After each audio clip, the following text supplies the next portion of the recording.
Hello guys, today I'm going to show you how to watch content on Shahid VIP. So first, open your web browser and go to shahid.mpce.net.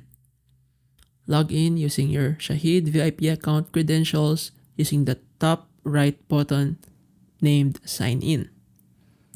You can either use email, mobile number, or through Google, Apple, or Facebook.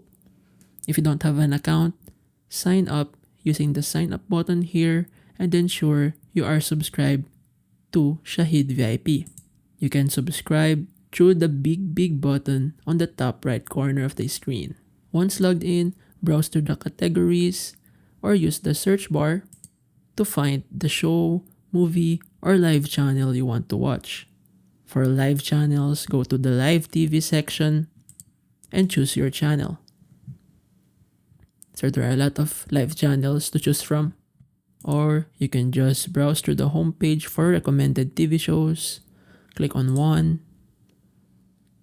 And then once it loads, click on the big play button or choose the episode you want to watch. Also, ensure a stable internet connection for smooth streaming.